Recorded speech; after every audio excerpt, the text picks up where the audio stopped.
Hello and welcome to another episode of Grange TV. We have very special guests with us in the studio today.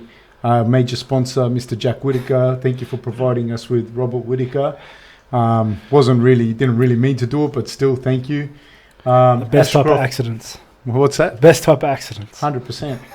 And we have with us Ashcroft High School swimming champion, David Roberts. It's actual facts. He is Ashcroft. Yeah, that was covered. Yeah, we worked that out the other day on the chat. Like, we have the best land and sea athletes that Ashcroft has ever produced here in the studio. 1997 age athletics champion, me, Fabricio there.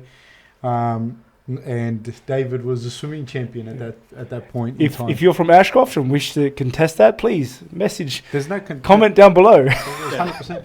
I'll bring you my trophy. My mum still has it. And you have your trophy still, Dave? Do you know what? I want to have a clue where it is. Oh, I'd have the trophy, mate. That's the best thing I've ever done in my life. And we have with us as well Mr. Robert Whittaker, the man who calls himself the Karate Hottie. Welcome to the show. You can't do that because the Karate Hottie is an actual person. You wanted that. Remember you said you wanted that, and then we found out Michelle Waterson had the thing, and then you got upset. Keep writing him down, mate. That one was terrible. Let's try again. That's what it was. You wanted it. Cut this. We'll start again because that was terrible. We could do. You could do better than that. You're bigger than this. So, yeah, I prefer the biracial angel. But if you want to go with the Karate Hottie, we'll go with that. Someone introduced me as that the other day. I forget where it was. But yeah, it's picked up. Somebody introduced you as a biracial angel? Yeah, like we were doing something.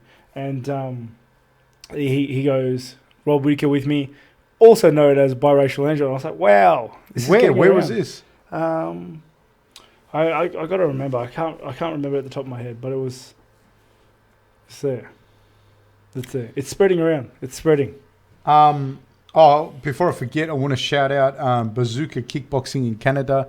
They just messaged me, and so I thought, why not? I'll shout them out. Is that what we're doing? That's what we're doing now.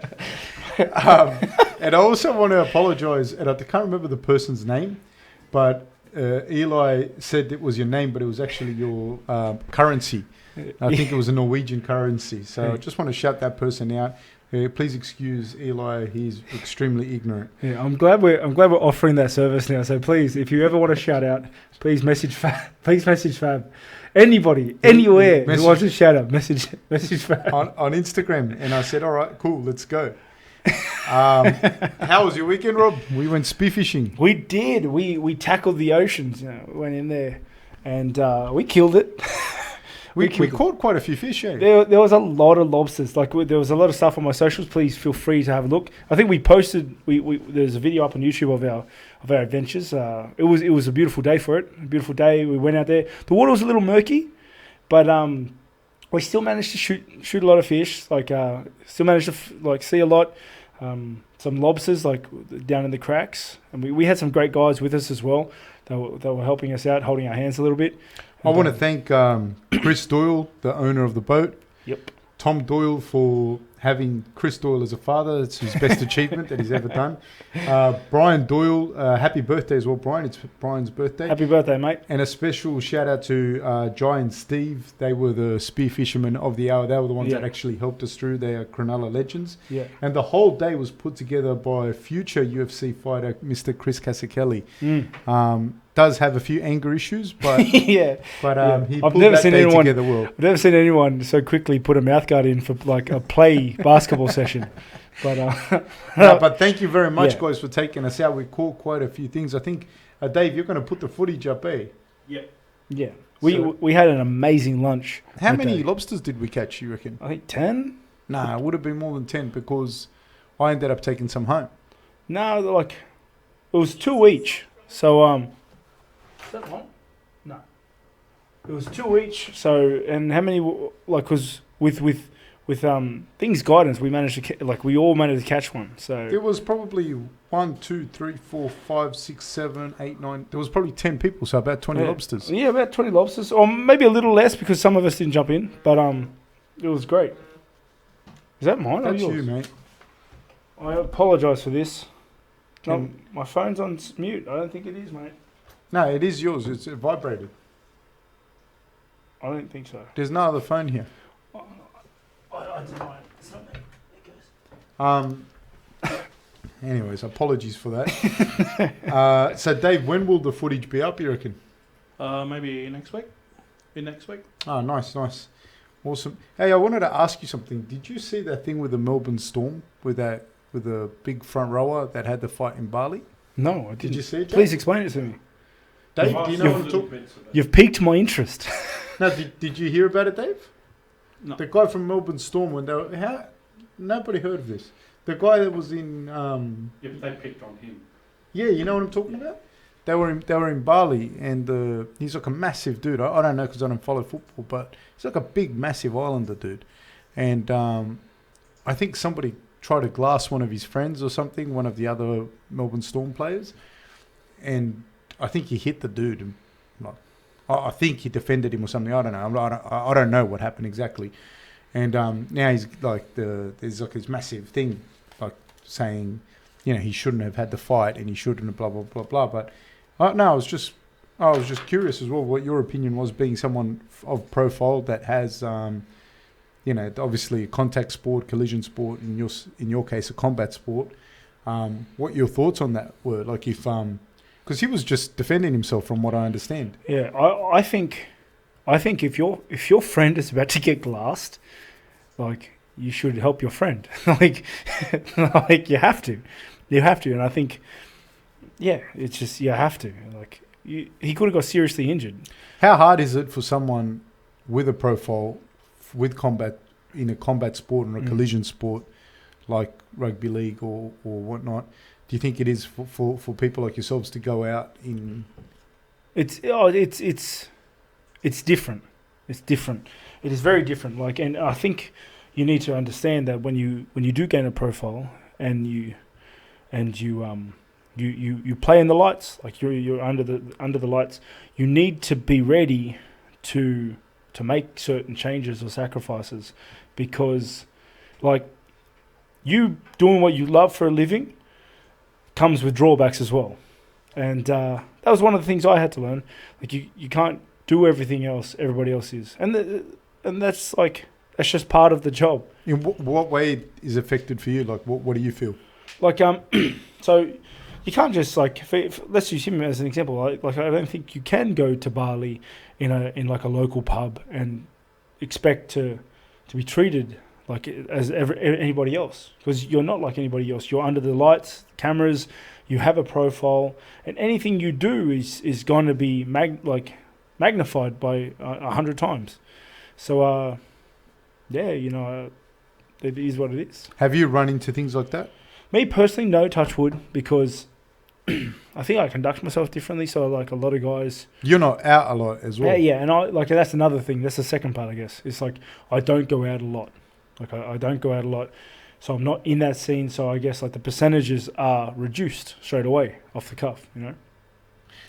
It's about minimizing risk. Do you have situations when you're out and about just normally, where people speak to you, like, or they speak too much to you, or they're over familiar with you, or like your experiences? No, like, whenever I go out, like, I certainly have guys that come up to me and, like, say, hey, how you doing? And they want photos and things like that, which I'm happy to provide. I've never had any bad beef with anybody out and about. I think that does have something to do with, like, how I conduct myself, because I'm not a lunatic and I'm not a clown. I don't act like that. As well as when I'm out and about, I don't act like a lunatic. I'm not a clown. But I guess the biggest thing is just not being in those scenarios, like minimizing risk, because sometimes it could have nothing to do with you. Because the closest I've come to getting in a proper fight night of on an outing was due to no fault of my own or with any interactions with me. Me and my wife were standing in line to enter a place, and someone got kicked out, and he was drunk as. And he just walked by Sophia and, like, nudged her a little too hard for my liking. That almost derailed me right then and there. That could have been a very different career path for me after that, And that wasn't even, no one had come up to me. It was just because of that, and that only happened because we were in a situation that we were in, and it's sometimes it's got nothing to do with you. I can't imagine, like, somebody like with, like, massive celebrity, because I've been with you like when people just, if you're eating or whatever, and people just come and interrupt. Yeah. And they don't give a fuck. Yeah. Let's put a tip out there. If you see me eating, and you want a photo, we gotta wait till the end, man. I'm sorry. I understand you got things to do, and I apologize, but I'm eating. Like, it's very rude to interrupt me eating. I just find it real weird when people do that. Yeah, and another thing I find really weird, and I've been like, when I've been with you and you've been with your wife, or we've been with it, like, you're talking to your wife, and people come, because I did it when I was with you, and which is still rude towards me, or towards you as well. But more importantly, I've seen you with your wife, and you're talking with your wife, and people come in and interrupt and excuse themselves with you, but don't excuse themselves with your wife. Yeah. And I'm like, dude, you just interrupted a fucking conversation, like, and whilst you're eating. Yeah. And you could have your kids with you too. Yeah. No, there's two things that like grind my gears a little bit. It's one, the interruption when I'm eating. So like I love meeting my fans, and I love getting photos of my fans, because they're just trying to show their appreciation for what I do, and I appreciate that. But like, there are times and places, like, please don't interrupt me when I'm eating, because that's one thing that grinds my gears. Like, either wait till after, please. If you want it bad enough, or just Photoshop me in one later. Like, I'm cool with that too. I just don't understand why they just don't wait a little bit. The second one is when I'm with my kids out in the street, and generally one of my 3 kids are going crazy. Like, always, at all times. One's going crazy, trying to run away, break something, throwing a fit, trying to punch me, whatever. If I'm struggling with my kids, try not to ask for a photo, or wait till everything calms down, because it is hard dealing with my kids sometimes, and so and you might catch me on the wrong day. Yeah, no one has yet, but like, it's hard. But what's the worst story like that with you when you've been with your kid? Oh, it's not like a real bad story, but people ask me, like, when I'm trying to control little Jack. Because when we go up the street, little Jack wants to do whatever little Jack wants. How old's little Jack? 17? No, he's 4. Oh, he's 4, so he wants to do whatever he wants, and he doesn't understand why he can't do anything he wants. So he goes on a runabout.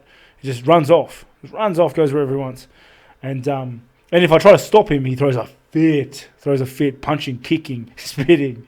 He goes mental, and I've been dealing with Jack. And someone coming up, whoa, Jack is kicking, screaming, spitting me, and asked if they could have a photo. And I was like, yeah, but give me 1 second. And then like, well, that's as rude as I get. If I go, give me a second, I'm dealing with my kid. Yeah, but I just pointing that out. I find it weird that people do that. I don't really get how that works. All right, no, I was just curious about that actually. I was just thinking about that. Because like the guy from the Melbourne Storm, it seems like I don't know him at all, but just in the little things, he seems like a good enough bloke. He doesn't seem like a bad guy, and looks like a giant dude. Like, it doesn't look like he's the one running around starting fights, because everyone would be dead if that was the case. Yeah. But yeah, it just looks like, it's sad though. I think because I think a lot of the times with people that have a profile, I think as much as you want to be a good guy, you want to be a nice guy or whatever, and you are a good guy, I think that you can't control everybody else in the place, you know, and it would be really, really hard. Yeah. Because I think Bali would be full of like Australians. I don't think that's the best place to go. Like, if you have a profile, like going to like a tourist hotspot in a country where everyone just goes to get loose. Yeah. Like, it's just, you're just stacking the chips against you. But it is hard, if you have a profile. And I think if you're a young guy coming up, there's a point where you don't realise that, like, it must happen rather quickly. Yeah. When did that happen for you? That you were like, I'm cool to go out, do whatever I want, and then you just realised, like, oh shit, I can't just, I got to get recognised. It was probably around the time we had the inverted U talk. Right. Yeah, so it was around then where, like, I started getting it, like, putting it together. And then I think around that time was when Sophia got nudged and I almost got into a punch-up. So was it just for the people that think, so when would that be, you reckon? When you jumped to middleweight? Yeah, maybe a little bit after. I think after around my Tavares fight. That's when you realised that? Or when you realised... Because I would say you already had a profile before that. Yeah, I had a profile, but I hadn't realised the extent of it yet, or the consequences of having one. And I think it was around the Tavares fight that things started clicking. And I was like, okay, I'm gonna have to give up certain things. Okay. But wait, before we jump to another bit, I want to jump back to the fishing trip we went on. Right. We saw a huge octopus. I saw it. You didn't see it. I know, but I want you to explain how it was. What do you mean? Talk to us about the octopus thing. What do you want to know? All right, let's leave it there. No. What do you want to know? You said it was huge. It was a big octopus. It was like big. Was it as big as the fish you caught? How dare you? How dare you? David? Someone called the police. How How big was that fish you caught? The fish was pretty big. It was legal size. It was legal size. The octopus was big. Are you going to shoot octopus? Yeah, well, I wanted to. Oh, yeah, I think you have to catch it with a hook. I wanted to get it, but I didn't. I didn't get it. And like, I've caught octopus before. have you? Yeah. Do they die when you shoot them, or do they? No, they're hard to get, and cuttlefish as well. They're hard to get. Because they just wrap. No, the tentacles you just take move them with there. you. You take them with you, and you cut them up and that. But they don't die straight away like a fish. If you hit a fish in the head. Well, it's the same thing as if you cut off the tentacles, it still moves. Yeah, like it's hard to. Yeah. They're awkward. I caught a fish yesterday. Come on, mate. No, I did. Not yesterday. You made fun of the fish I caught. No. I caught a fish, legal size also. But but what happened was like when I went to get it off the hook, like I went to like kill it in the friendliest manner as possible, with a quick shift to the head, and I stabbed him in the head, and he fell off my hook as I stabbed him in the head, and then just swam off. So shout out to that fish, because that fish has the tenacity and endurance of 10 men. 10 men. I stabbed him in the head, dude. Like, clean in the head. Ask Eli. Eli is my witness. I stabbed him clean in the head, and he fell off the hook, and then just swam off like nothing happened. Yeah, but I would have got killed within minutes. Oh, I gave him 10 yards, but I was never find him again. Hey, I want to ask you, did you watch sorry, we're going to say something? No, I actually got the footage of that. So Oh, me shooting?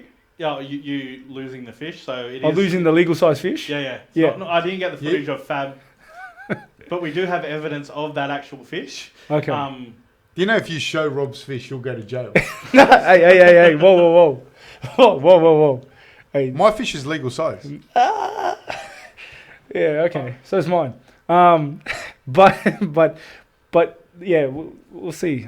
We might not put that one up. Look, I just want to It ask. might be a bit too brutal for our audience. Which one? The one where you get in the little fucking juvenile? Stabbing the come fish. on, mate.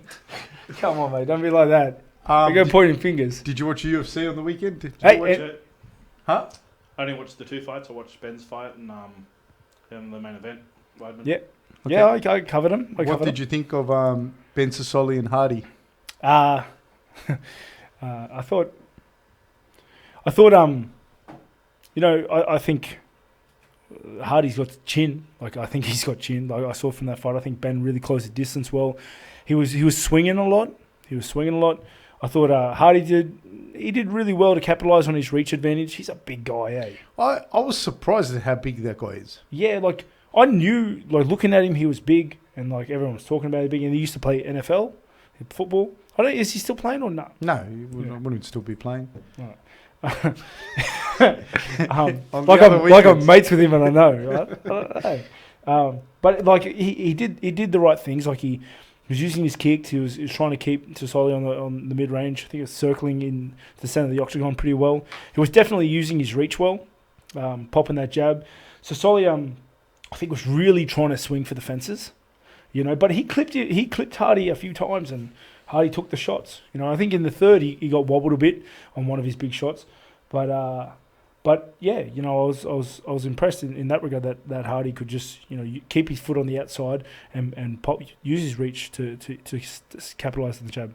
But I think what you're really asking me is what I think about the inhaler incident. Yeah, what do you think about Inhalergate? It's straight cheating, But in fairness, in his defense, in Hardy's defense, he asked the commission person thing that's there. He straight asked him. He goes, "Can I use it?" And the guy goes, "Are you allowed to or whatever?" And he said, "Yeah, it's approved. It's USADA approved." And he was like super proud. Yeah, but USADA approved. But he asked the commission, and the commission asked him, didn't he? Yeah, but like then they said okay, like they let him do it. Yeah, So I can't really say that's cheating. Yeah, I guess. I guess, there's he's not completely in the fault, but like it's pretty. A lot of people know you can't take inhalers in.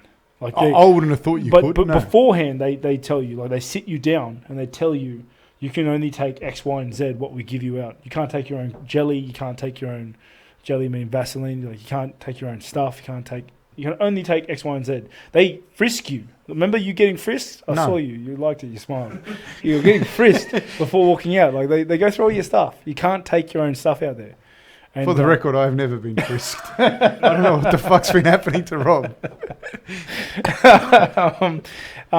Yeah, you can't take your own stuff out there, and especially does the puffers are steroidal, aren't they? It might be like a corticosteroid, but I don't think that regardless of that, I don't know what the advantages would be. I wouldn't know. But the thing is, whether you're allowed to have it or not, that I think is the biggest question. Yeah. And the thing that got me is that the commission person or whoever it was didn't know, couldn't give a proper answer. Yeah. The other thing that I think about is right there and then the fight should have been stopped. Yeah, 100%. Because this is where I also think it's weird. Ben can't win the fight, and neither can Hardy. So that fight would be ruled a no contest. Yeah. So then you have to go out and suffer more damage and more trauma based on a commission mistake. I was blown away that they had to fight out the last round. Like for something that... For nothing. Yeah. Literally for nothing. Except for the love of head trauma. Yeah, no, I think that's the biggest problem. Yeah. In my opinion. With that, could have Ben won? Like, that's the other thing. Could have Ben knocked him out and got a win, or is it just, you reckon... I don't think, though, but the thing, yeah, maybe he could have, but he could have also got knocked out off a situation that was already ruled a no contest. That should be, at that point, is ruled a no contest. You can't use revisionist history. So if Ben won, would it still be ruled a non-contest? It should have been ruled a no contest there and then when he took the inhaler. Yeah. So like, it shouldn't be like retrospective. DC and I think Dominic Cruz was saying, like, why is this fight still happening? Yeah, like it's like not it like blew them away. Like I don't understand either. Like when I saw that, like it was going to the third, I was like, wow, wow. And then I also thought, like, man, I could use a puffer too. I don't have asthma, but I'm sure it'd be cool. Would it help? Probably. I don't know why it wouldn't. But you know the thing is like when things are banned, they're banned. You know what I mean? Like I don't know about that stuff, like necessarily exactly what the benefits of that would be, whether it's just for exercise-induced asthma. But then on the flip side of that, if you're having trouble breathing or whatever, and you're taking that, I don't know. Maybe I don't know. I don't know. What I do know, and this is like that, if you go to the hospital after a fight, you don't get tested. Yeah. Because that's the thing. And what I do know as well is before the fight, if you're too hydrated, they'll only test you twice, and then they still can't test that. Yeah. If it's too hydrated and your piss is too clear, then, and this is right before the fight, your piss is too clear. They try twice, is it? Twice? Yeah. Then they have to go and fight. They leave you alone. And then if straight after that fight you go to the hospital, they don't test you. There's a loophole. So that's like a massive loophole. That's a huge thing. Plus the fact that if you get tested twice, if you get within a year, they go to test you, and the first time you're not there, you get a strike. The second time you're not there, you get a strike until the third time. Yeah. So there's too much wiggle room. Way too much. Let alone, let's say you do get caught somehow, like which would be hard, I think. To get caught. Like you have to want to get caught. Like you have to actually try to get caught. Let's say you do get caught, the consequences aren't severe enough to really matter. 2 years. Not even. You say it was a tainted supplement, you get 6 months. True. You know what I mean? It's like, even though there's like empty needles behind you. It's crazy, yeah. There's too much wiggle room. And I think the dangers of to a fighter. Yeah, we've spoke about this before. The consequences of fighting someone on gear astronomical. Like the dangers to your health, but not only to your health, to your career, because like you can look it up. People's careers have been derailed completely by a guy that's popped hot directly after the fight, and they've gone off on another the weave of the fate web, and it's unfair. And I think when you're seeing stuff like, more importantly, Dave, like it's not so much like I think is the inconsistency of what occurred, like the mistake that occurred there. Because honestly, in fairness to Hardy, I feel like he straight out asked. He wasn't hiding. He did ask. He wasn't hiding. He wasn't like, oh, give me the puffer and this and that. He straight out asked, and they said, yeah, use it. And then the dudes went back and were subjected to full-on head trauma afterwards on a fight that was... They could have just got paid their money right there and then. It wasn't their mistake, you know what I mean? It was ruled a no contest. So I found that weird. I wonder if Greg Hardy got paid his like to fight and win bonus, and then if they asked for it back. And Sasoli would have had to get paid. He wouldn't have got paid a win bonus. So I wonder if the UFC guy calls him and goes, hey, we transferred you some money. Could you... But that's a fair question too, because if it's a no contest, it wasn't based on either one of their fault. So they should get a win bonus. Yeah, it's like it's not their fault. They're both set out to win. It's not like one of them goes, "No, I was trying to lose that one." Yeah, I don't know. I don't know. Just with that, like again, I don't know much. Can't hear you, Dave. Sorry, again with that, if you're the athlete, shouldn't you know the rules? It's like, there's particular punches and stuff you can't do. And I like I said before, like they sit you down and they tell you what you can and cannot take into 100%. So he should have been disqualified, and the win should have went to Ben. Yeah, well, they went over the rules, but I think the problem lies in that the official said, yeah the official was like, cool. Do you know what I mean? It would be like they explained you the rules, but then you go like, oh, can I punch him in the back of the head? And the ref goes, yeah. And you punch him in the back of the head, like... And then get DQ'd.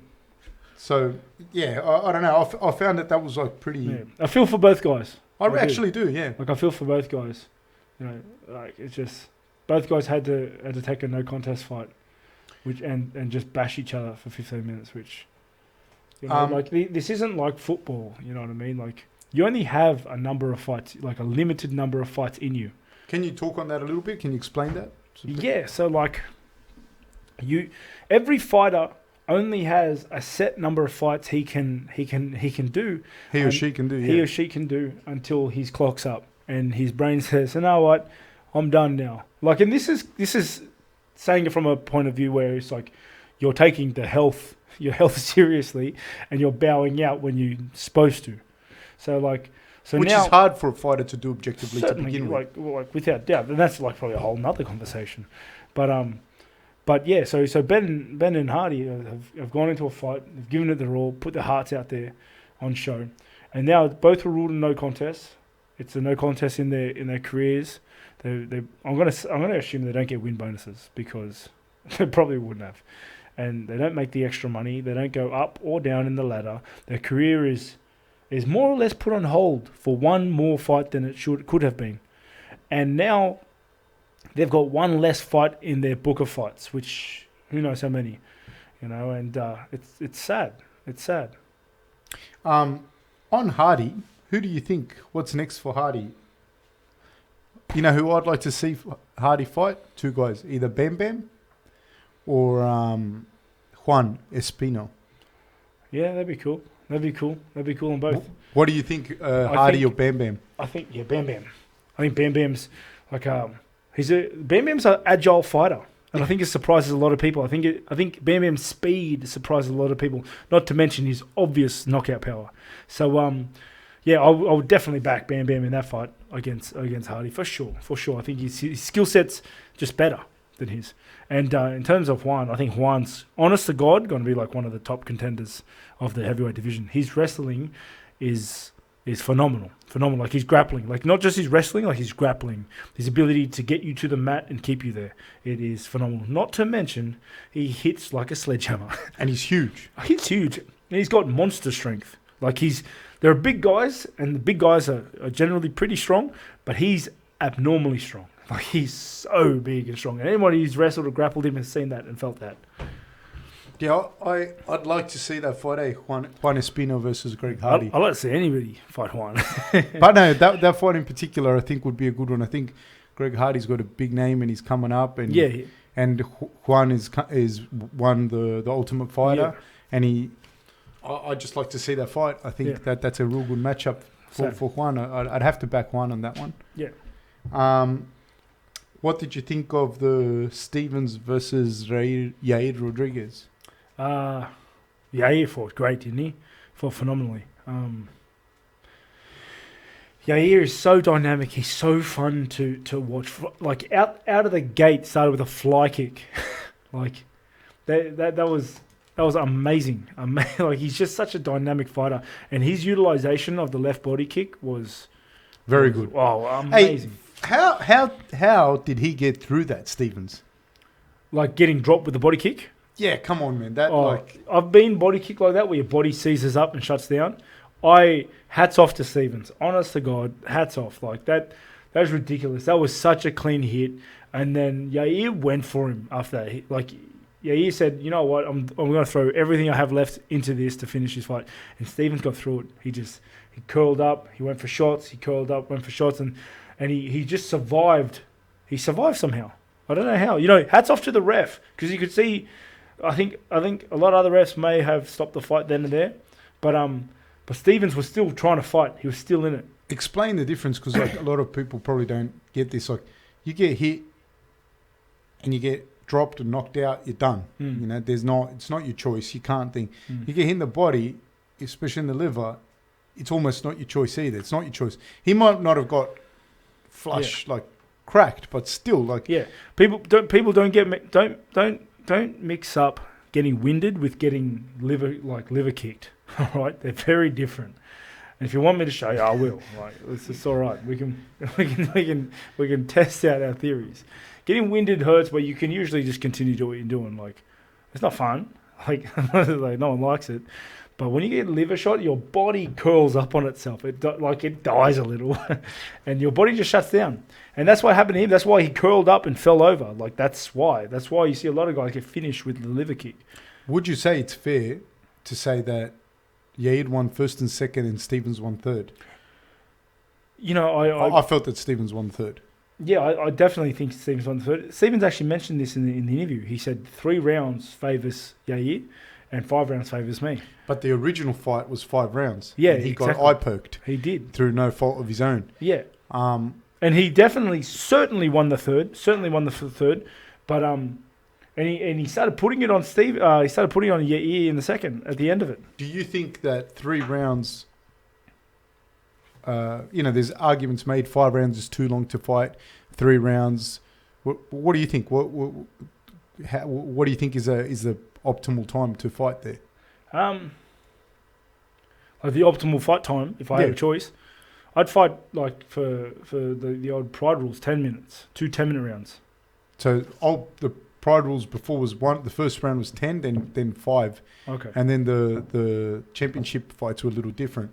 But you'd prefer a 10-minute round? Yeah, I'd prefer a longer first round, definitely, because I think that plays into the strength of both fighters really, because you can choose to go crazy and to get the early win, or the attrition fighters are really going to see dividends, because the 5-minute rounds doesn't really play into the strengths of the attrition fighters, because even the grapplers. And that's what I mean. Like the attrition fighters, grapplers, like I'm putting them in the same category. Because they go back to their stool, they recover, and then the fight starts standing again. When the grappler may have worked really, really hard to get that takedown, like really hard.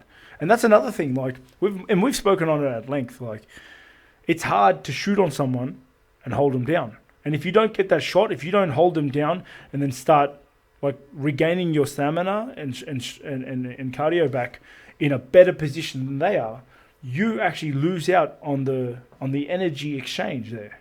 You know, it's just I'd like to see longer rounds. I would, and not 6-minute rounds or 7-minute rounds, because that's just annoying. What about 1 25-minute round? Yeah, I'm good with that too. Because I'm happy with that, because I think it just plays into the strengths of all fighters. Like you may get the early win, If you're an explosive fighter, you can just go out and there explode. But it's a risk you'll have to take. Because I think the shorter you make the rounds and the shorter you make the fight, it changes a fight completely. It changes the dynamic of the fight completely. Because once the fight stops, the ebb and flow of the fight stops, and it does. Like the rhythm changes. It stops. It starts again. Both standing. It's like you can start a new rhythm, a new beat, if you would. Okay. Before we do Weidman and Reyes, can we answer any questions, Dave? If we have questions from the audience. What's the first one? Can you make it bigger, please?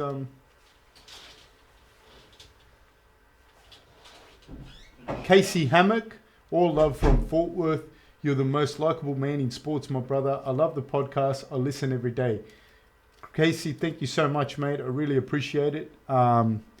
Rob's just stepped out, but he will be back at some point. Bam out of nowhere. Thank you very much. Ian Gossett. Rob, you're above and beyond fellow celebrities. 1:30 I am where I am in the States defending my thesis tomorrow, and I get to stay up and become empowered by. Oh, so you're doing your thesis. What are you doing your thesis on, Ian? You're a champion, man. Thank you so much for the comments.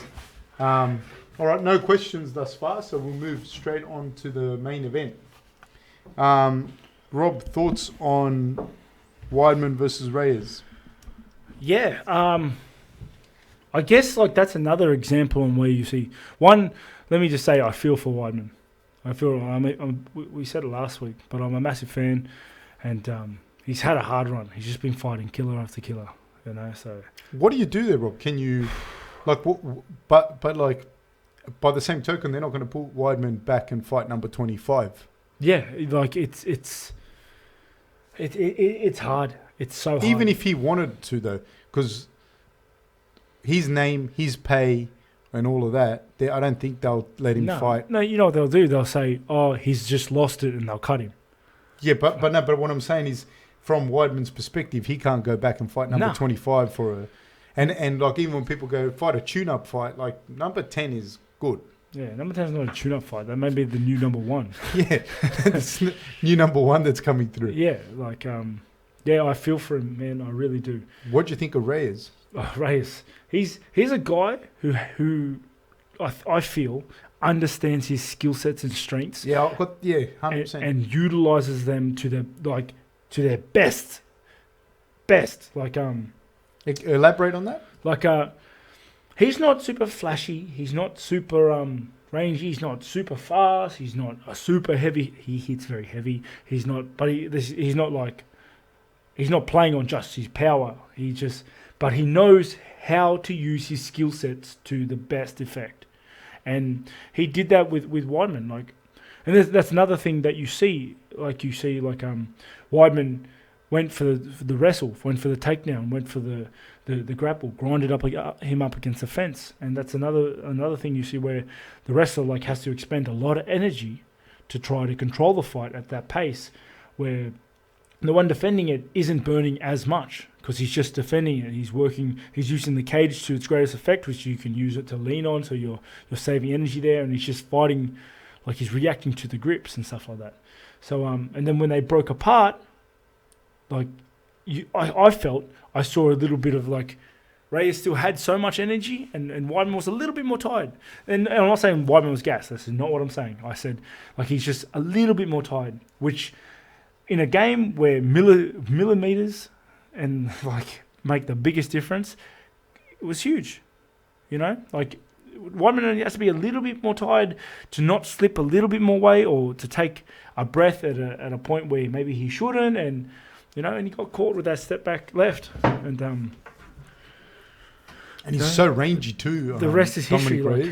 The rest is history, and Reyes, it's hard. He's rangy, he had that distance down pat. He did, and he backed up, and then when Weidman got dropped, Weidman was obviously doing his best to gather his bearings, and Reyes got that hammer fist. It was such a clean hammer fist of it was just like a whip out one across his chin, and once you've been dropped, your head's not really there, and that's that. Do you think had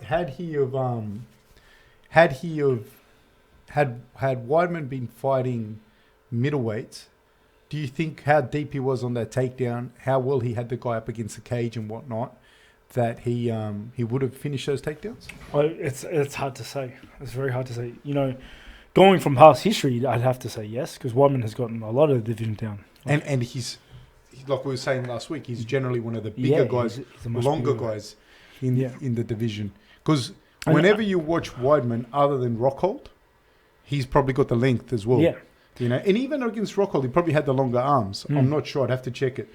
But against Rockhold, he even looked like bigger. You know, that's another thing though. Like we've mentioned it on several podcasts ago that when you move it up a weight division, it takes a few fights to build that strength and thickness there. He looked like a good sized light heavyweight, but he didn't look. He didn't look big. He didn't look massive. You know what I mean?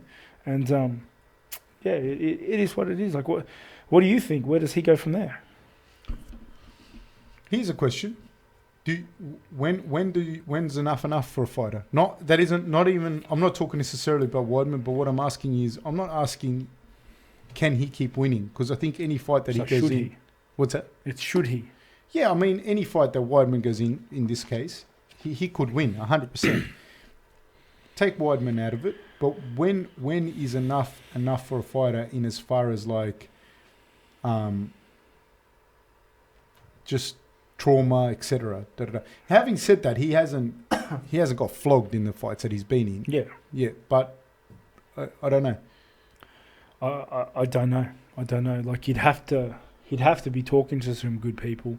He'd have to really be looking at his health, and the long term effects that fighting is having on his health, because he's been knocked out like a lot lately. Well, he got knocked out, not asleep.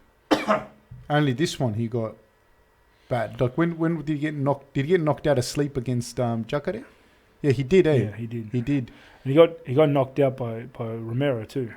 That was a bad one too. That was a massive, monstrous knee. And he kind of he didn't get slept, but he got with those knees from Musashi. Yeah. But this one he got knocked out. It's and he took a big shot with Gastelum. Yeah, another one right down the button. It's hard to say. You have to really he would have to be looking at his health and stuff like that. But I think before you get to this point, you need to be making sure you're doing the right things beforehand. You need to have that team around you. That we're not questioning his team at all. No, not at all. We want to have him on the podcast. Yeah, actually. Yeah, exactly. Next week, hopefully, we want but you need to make sure you have everything in place so that when you can. The idea is to build yourself up to a point where you can leave whenever you want. You're fighting because that's what you're good at. You can make a little bit extra coin, but it's mainly because it's what you're good at and it's what you want to do. You don't not to do it because you have to. And that's my whole thing. That's been our thing with how we've approached my careers. It's I want to fight for the love of it, not because I want to. And we're building up our foundations and platforms and different things. Dominic Reyes, what happens with him? Where do you see him going? He's looking. I think they even mentioned he might be looking at the next the next title shot. They're looking to put him right up there now, because there isn't a lot of movement in the light heavyweight division right now. He looks good. I thought Johnny Walker would also be up there as well. Yeah. How do you see him being able to hang with John Jones or Reyes? Yeah. I think well. I think he utilizes his skill sets really, really well, and he hits hard. He seems to have a really good understanding. Exactly what you said. When I was watching him fight, and it wasn't until you said it that I really, it was that's exactly what I'm thinking when you just said it then. He's someone that I think really knows his skills and knows when to use them and how to use them and how good he is at them. Yeah. More so maybe than some guys that might be better in some areas but don't know when to use it. Yeah, or don't truly understand how good it is. He just uses his skill set so well. and like he knows its strengths and limitations, and he just does that. I think he'd be good. Like I'd like to see those light heavyweight fights though. I think honestly every light heavyweight has a solid chance just because how big and how hard they hit. But Reyes definitely, if he fights him in that mid range realm, John Jones is a great striker. Don't get me wrong, but Reyes is good too. And he can wrestle. Yeah, and he can wrestle. He can really wrestle. So he can keep the game up or down if he wanted to. Yeah. John Jones has great wrestling defense. John Jones is a fucking monster. Phenomenal. He stuffed DC's takedown. I think DC in that division is probably the best wrestler there, or was there. So, and he stuffed DC very well. So, I think it'd be better. I think Dominic Reyes would be better off or anti-wrestling John Jones and keeping in that mid-range where I think he can utilise his skill set to its maximum effect. 100%. Dave, do we have any questions there? Where I saw you shake your head before. Was it? Oh. Doesn't matter. There's always some silly ones, but we'll leave them. Come on, guys. Where are we reading from? 2%. Still hanging about, Fab. Can you go? Yeah, there's always one. The 2%. Jeremy Tyree. Do you think Kiwis and Aussies are seeing success because of an advantage due to our athletes being involved in aggressive contact sports, i.e. rugby? Rob, discuss. I think like Australia and New Zealand have always had like a really like strong field of combat athletes. We've always been we've always produced like real high caliber combat athletes. In particular, boxing and kickboxing. Yeah, exactly. And I think that's only because MMA drifted out here at a later date, and we didn't have the massive amount of wrestling and whatnot. But I think like jiu-jitsu and judo, in particular, like the jiu-jitsu scene now is pretty big in Australia. Grappling and jiu-jitsu, and that's pretty big. And you look at the guys that are coming out of Australia and grappling, like. Lachlan and Craig Jones, like they're placing it in ADCC. The highest. Lachlan Giles is amazing. Yeah, got a bronze medal. He's like a bit smaller than me. No,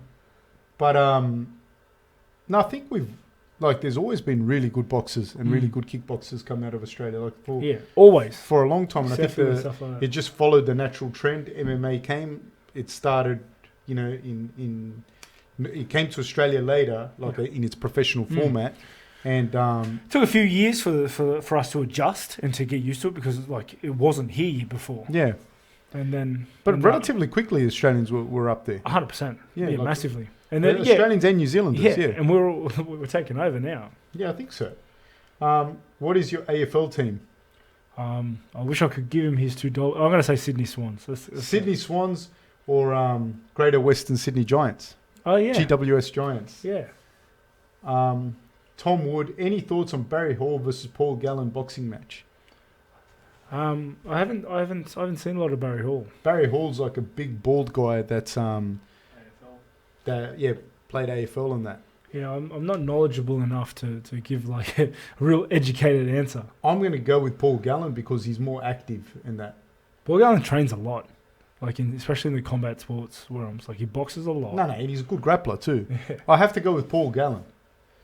Ian Goss said, I asked this dude, he's doing a thesis and he's watching us while he does his thesis, and his thesis is on intelligence studies, Chinese investment in Israel. That is so specific, and so far ahead of anything that I could do. Yeah. I like how he paid $2 just to reply to you. Yeah, he's a champion. Good guy. Absolute champion. Good guy.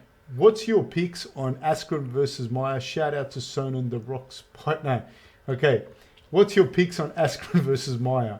Zach, thank you very much. We were actually going to discuss this in a second. Laughing at the second half, yeah. Can you take this off for a second? Because we're going to talk about this anyways. Thoughts on Askren versus Meyer? Yeah, that's going to be an interesting fight, isn't it? I love those kind of fights, Kim. I have to say. It's got to be a grappler's dream. I love watching those kind of fights. It's going to, honest to God, it's going to be a chess match. You know what I think it could end up being? What? A shit kickboxing match. I knew you were going to say that because I had those before, and I hope not. I think this is what I think. I think Maya has shown that he can get kind of held down by good grapplers like Jake Shields. It's been done a couple of times with Maya where they've given him a little bit of trouble. And I think Askren can do that.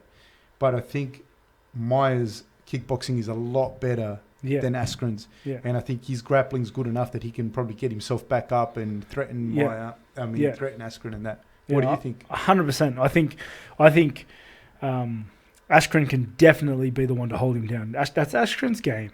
Like he does it with everybody, and he's good at it. He makes sure that he gets better position from the wrestling, and he utilizes it, plays it safe, and just has controlling positions for the rest of the fight. But his striking is pretty terrible. So credit to him, he knows it though. Yeah, and he just plays to his strengths. He does what he's good at, which is great. It's what you got to do to get the wins. But Maya's shown that he can strike with people when he needs to. You know, he's striking, and like you said before, his grappling is good enough that I'm sure he can. His grappling's unreal. Yeah, that I'm sure he can use it to get up. Mate, I don't know who to pick on that one. It's 5 rounds, yeah? I don't know. Can you look it up? Can you look it up on your... It's the main event. I threw my phone away after it vibrated. I'd be interested to see... Because I've seen Maya gas as well. Yes. He does gas. As of late. Yeah. Like in his last fight, he started to slow down in that third. I'm really, really interested. I love those fights. I love watching two grapplers like that fight. I love it. I love it very much. I don't know. I think it's going to be... I think Maya will turn it into a shit kickboxing match. And by that, I don't mean in a bad way. I mean that with the best of respect. I hope that he does do that for his sake. Yeah. I don't have a horse in the race either way. I like both guys. As in, I love watching both of them fight. I don't know. Maya, mate, he's... Yeah, I'm gonna lean towards Maya. Man, Maya beat Masvidal. Yeah, I really like Maya. I like the way he conducts himself. You know what I mean? Maya beat Masvidal. Yeah, and he's very, very good. Masvidal's so good. Yeah. You know, so I don't know. I don't see... I see him having good enough stand-up to make things ugly for Ben. Yeah. You know, and he can take... I don't know if he can, but he can definitely give it a good go. He can grapple Ben, and putting Ben on his back might be interesting as well. Yeah. So... Yeah, I really can't wait for that fight. I'm actually really excited to watch that fight. Is it over 5 rounds, Dave? Trying to find it. Doesn't say it on the official UFC one. Regardless, it should be a cracker. Yeah, I can't wait.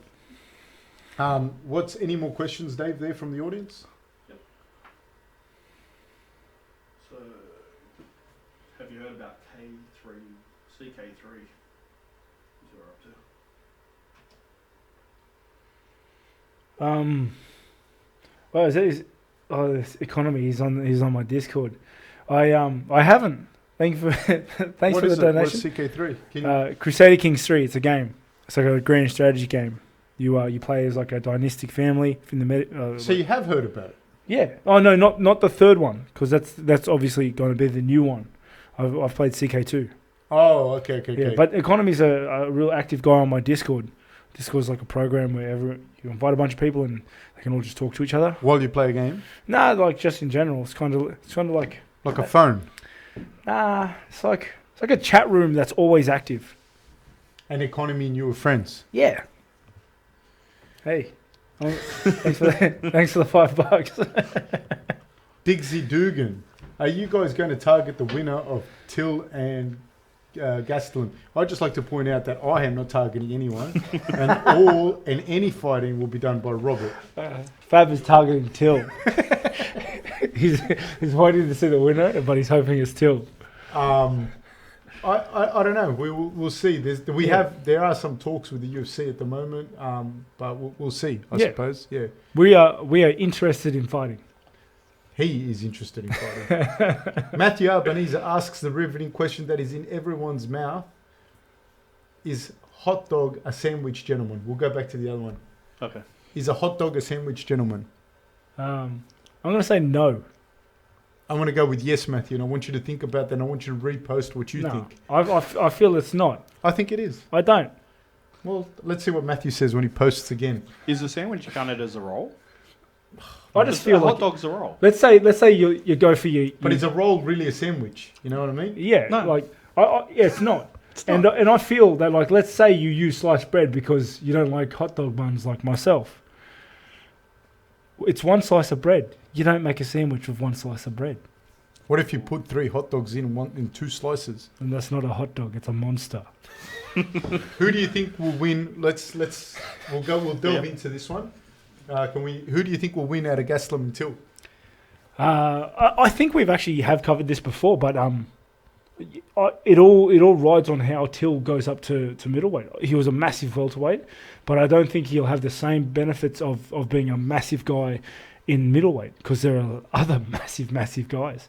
And Gastelum has fought taller opponents. Like Gastelum being like generally a shorter fighter, he knows how to fight the taller opponents. He knows how to creep his way in and strike well. quick. And I think Gastelum is super underrated. He's a great fight. He's much quicker than he seems, but he's very clever in his approach to fighting. Like he knows how to creep his way in and then go pop. And he's got stopping power, you know. Do you think Gaslam will take it to the ground or he'll keep it standing? We'll have to see because Gastelum Gastelum has good wrestling and good groundwork, but he generally likes to favour standing up. So I guess we'll find out. Gun to your head, who do you think will win it? Gastelum. Me too. I think Gaslam will win it as well. I don't think Till will beat Gaslam, Mm. but I'm a fan of Till's. I Yeah. just think that Gaslam might be a little too quick. Having said that, Till has fought a lot of good guys as well, Very good guys. but I just see Gaslam being a little too quick for him.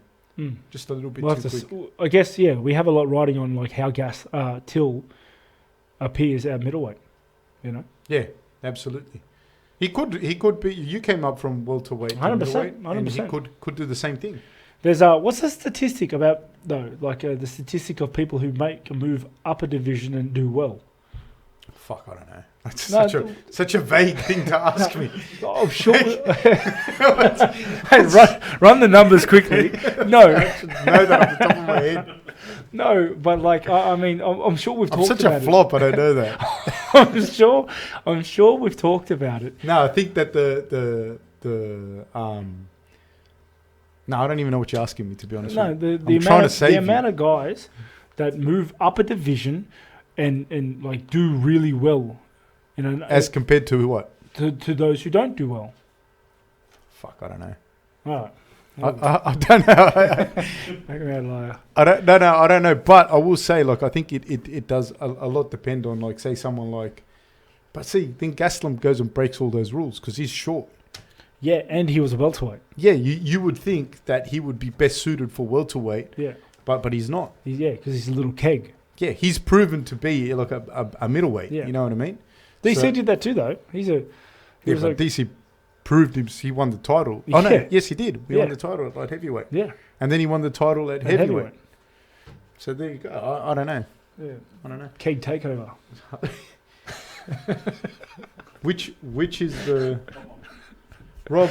You're gonna start the gaming Twitch streams back up. Shout out to the Discord boys. Oh yeah, boss, how are you?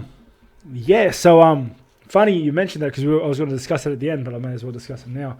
The Twitch streaming is going to kick back off. We are looking actually to get a couple rigs set up here so that we can, me and Fab are going to start streaming once a week minimum. Once we get the setup going, we're going to start streaming games.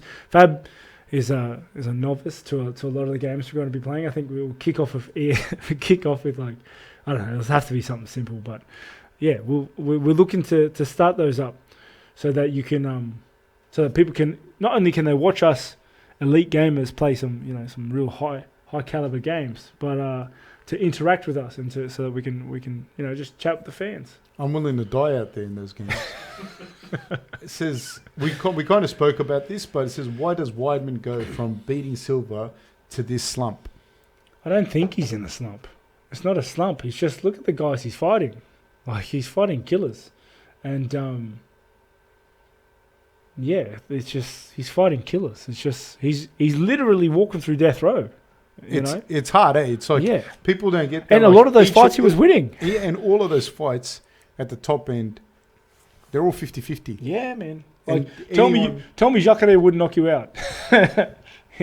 Tell me how Reyes would knock you out if he clipped you. 100%. Jeremy Tyree says, cheers, lads. Love the podcast down under. Rob, I hear about a Discord, or can anyone join? Is it closed? No, it is an open Discord. Feel free to join. I'm trying to remember the Discord at the top of my head. If someone can link it, that would be great. I just cannot remember the Discord at the top of my head. But feel free to jump in.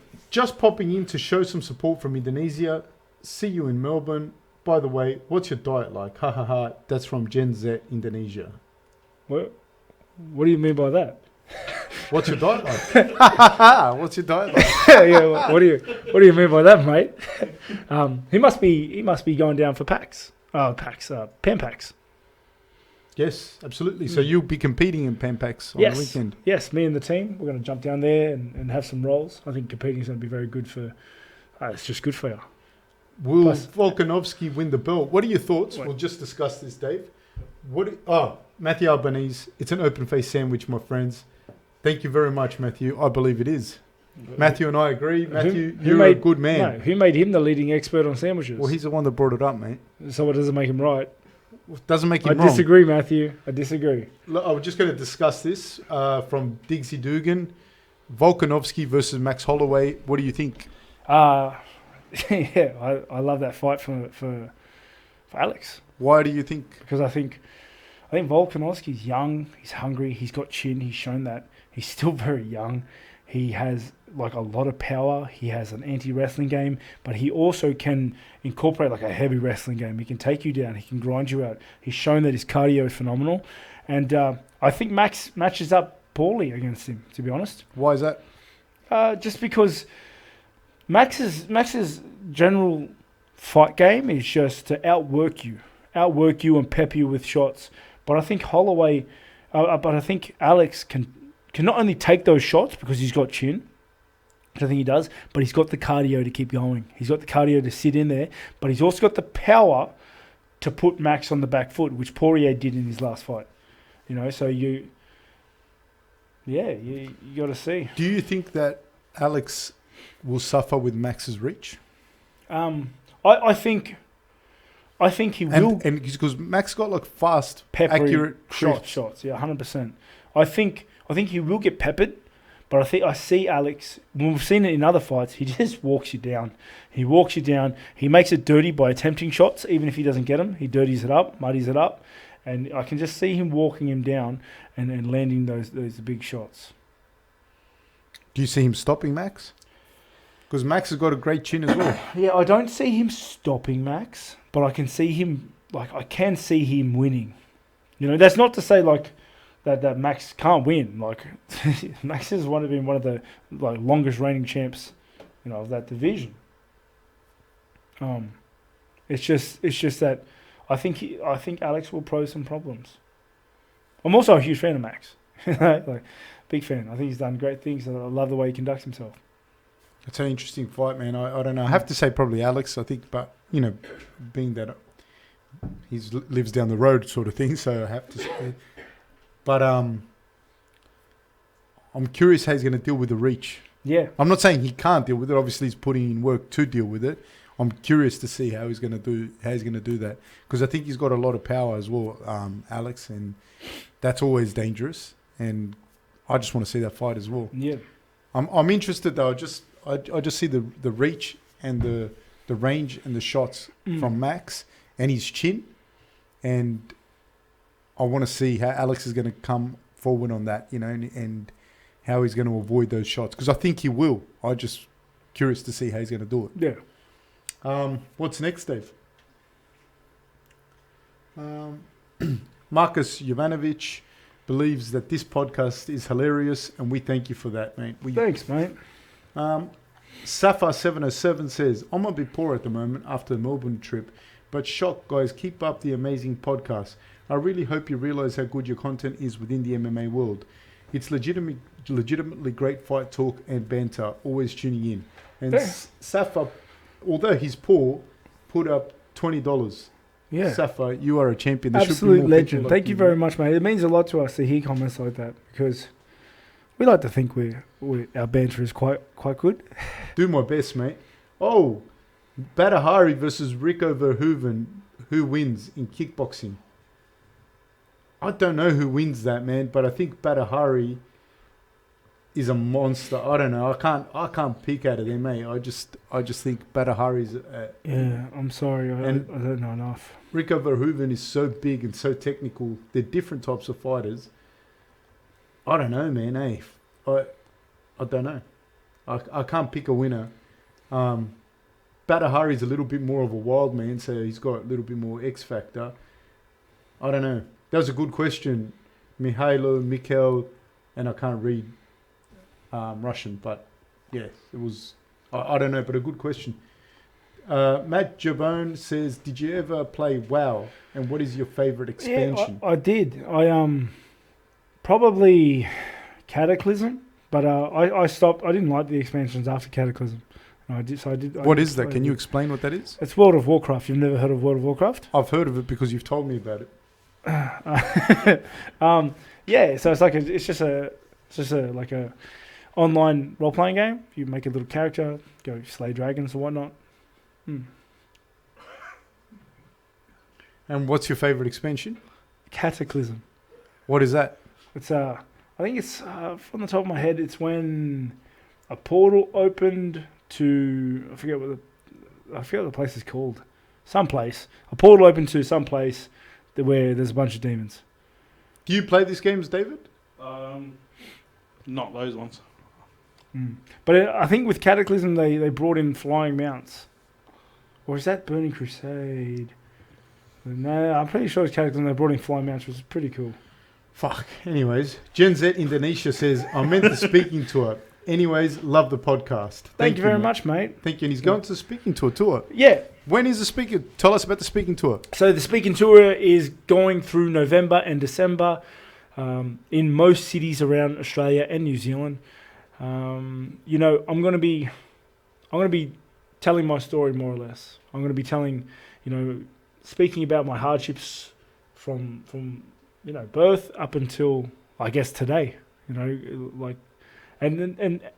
the way I'm going to speak about it is I'm just going to tell my story about the obstacles and hurdles and things that I had to overcome, and that these obstacles and hurdles happen to everybody, whether you're the champion or not, and how I managed to overcome those hurdles and obstacles and get to the championship, and to get the championship title, to get the belt. And now that I've lost the title, about me building myself back up and doing this journey again.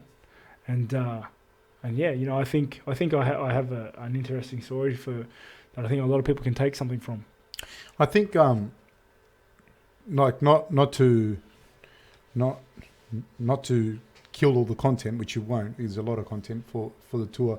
Some of the stuff like that we've spoken about with Tim and whatnot, surrounding things like communication and communicating stuff. Can you explain a little bit about that so people get I get a lot of feedback as well from people that appreciate the talk about mental health and appreciate some of the stuff that we're talking about. And I think some of the conversations that we've had, what a lot of people don't realize, I think, say for example, you lost the fight, people go, I don't, honestly, especially after the fight, we don't read the comments and people go, this is what happened and blah, blah, blah. They got no fucking clue what happened. Do you know what I mean? And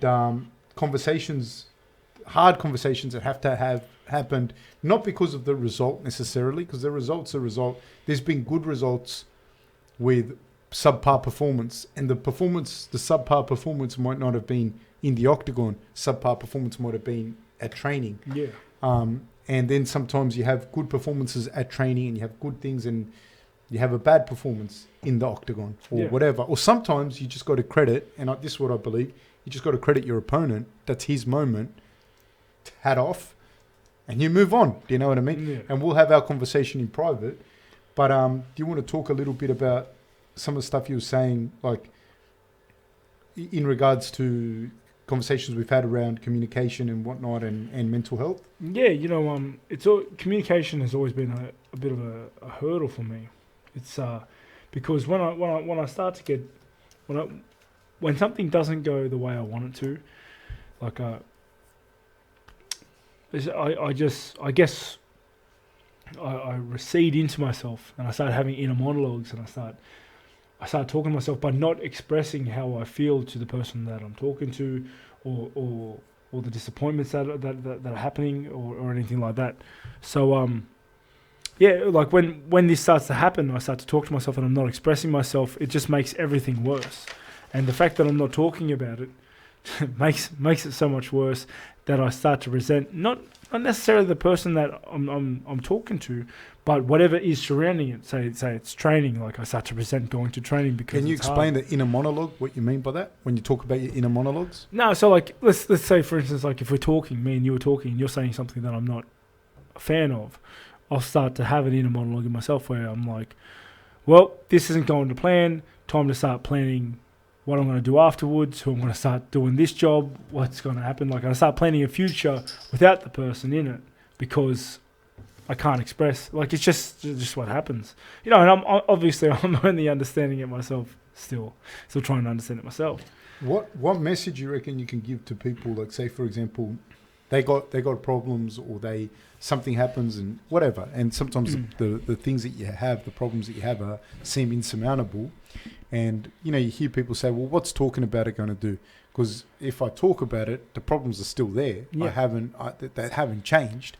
So, I don't know. What can you talk? Honestly, the biggest thing that I've learned about talking about things and trying to communicate things in that way is just how much talking does help.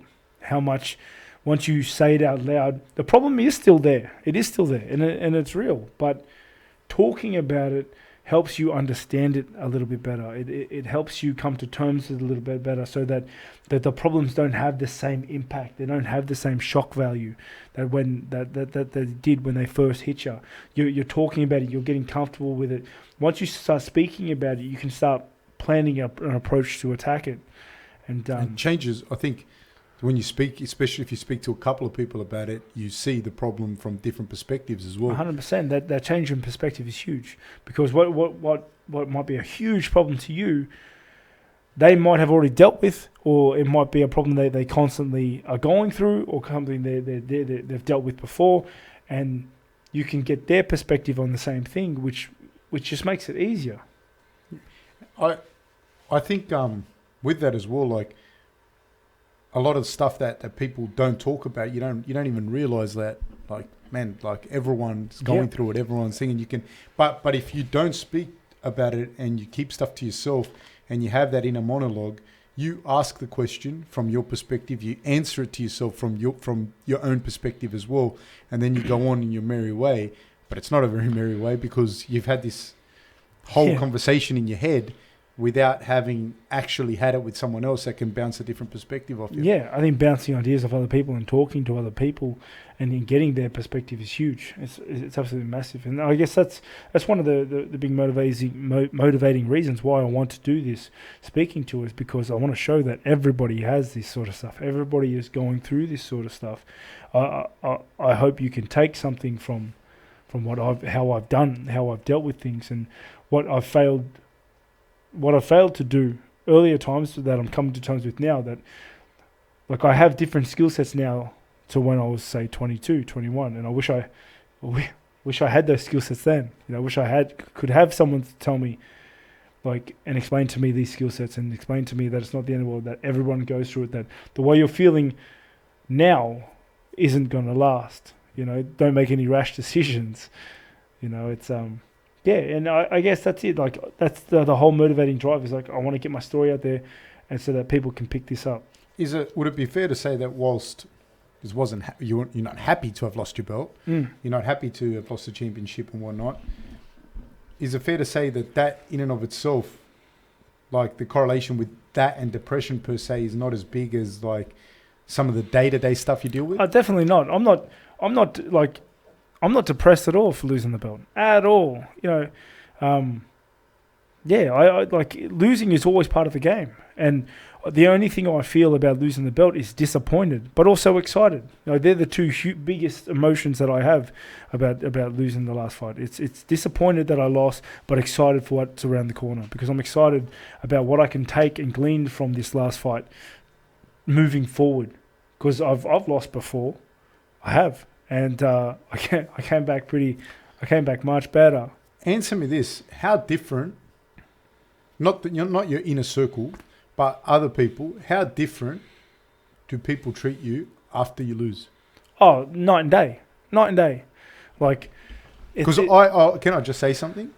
Like, I've seen it bad. Like, I knew it. I've worked with athletes, a lot of athletes over the years and that, and I've seen this. Not just athletes, even friends that I have that are successful, that go through things and blah blah blah. And I watch it, and I look at people saying this scenario as well, and I just put it all in the old think tank. Yeah. Do you know what I mean? Because I'm like, I see the people that they're waiting for you to lose. They're waiting for that, and you're just like, all right, cool.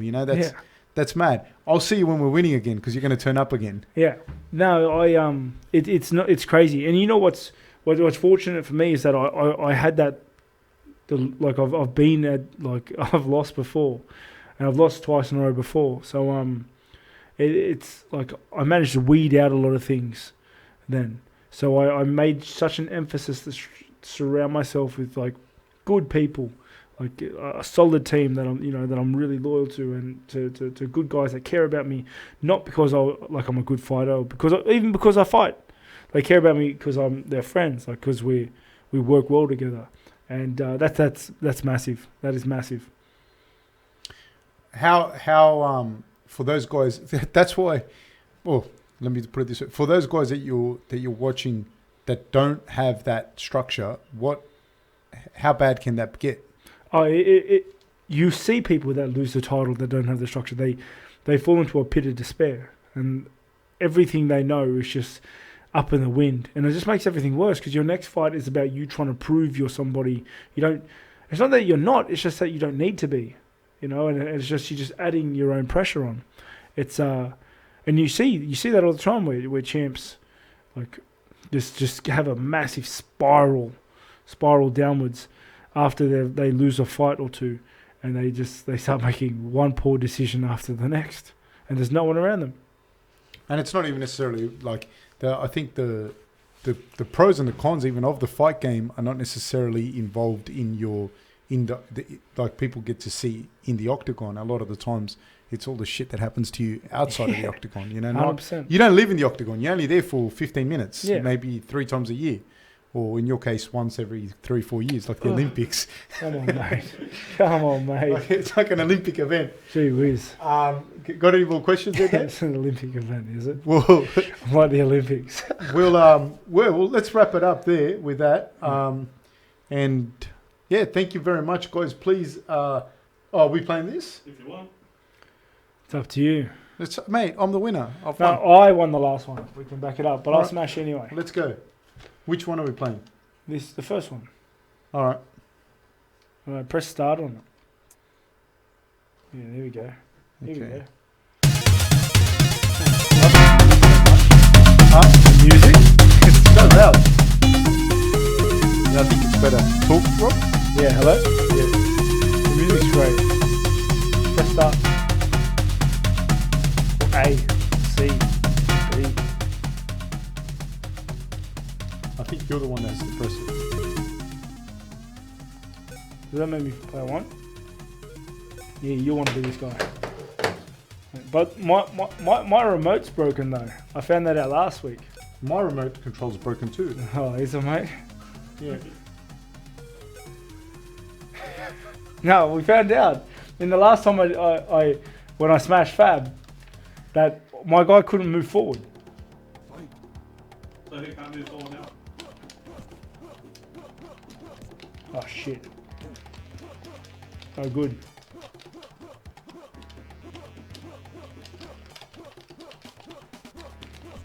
Shit. Yes! Yes! That's such cheese. I forget what I'm doing. Oh shit.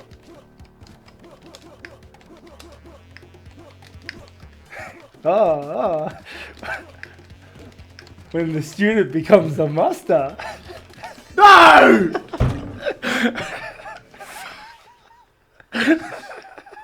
You're so shit.